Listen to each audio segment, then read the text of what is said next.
This is the story of the Blue Secession Cockade that appeared in American history during 1860 and 61 during the Secession Crisis. The Blue Cockade actually predates the Secession Crisis. We see it first in 1780 during the Gordon Riots in London. These riots were an anti-government resistance against what they perceived as some tyranny and some laws regulating Catholics in Great Britain. The next time we see the Blue Cockade, it appears in American history during the Nullification Crisis in 1832.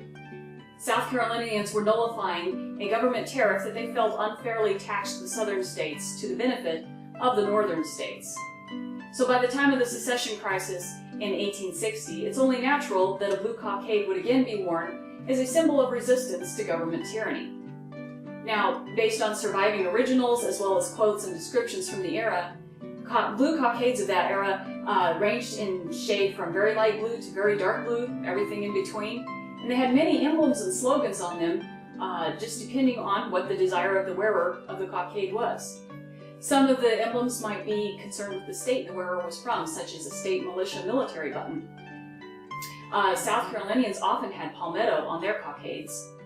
There are records that North Carolinians had pine cones on their cockades, and some cockades had slogans written on them as well. There's some interesting quotes from the era in books and newspapers concerning these blue cockades. Sam Watkins in Company H reported, "Everywhere could be seen southern cockades made by the ladies and our sweethearts." Fanny Beers later recalled, "Who does not remember the epidemic of blue cockades which broke out in New Orleans during the winter of 1860 and 1861 and raged violently throughout the whole city?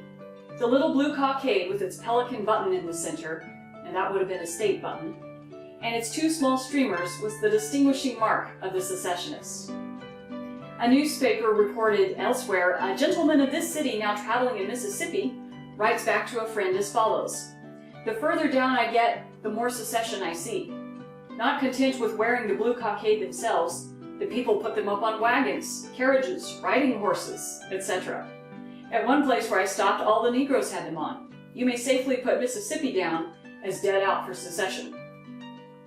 In North Carolina, someone observed, "The blue cockade has made its appearance on our streets. We were pleased to see them worn during the present week by men, boys, and even ladies. The spirit of secession is spreading and promises soon to become universal." And a newspaper clear up in Ohio reported the following: "The shops which have made the most profit out of the political troubles of the time are those which sell arms, powder, and cockades. Of these last articles, nearly 25,000 have been sold at prices varying from 25 cents to 50 cents each, which would have been a little on the pricey side. And the demand still continues, not only from the South, but for exportation to the northern states also." The blue cockade worn during the Secession Crisis was a symbol of resistance to government tyranny and had a long history of being so.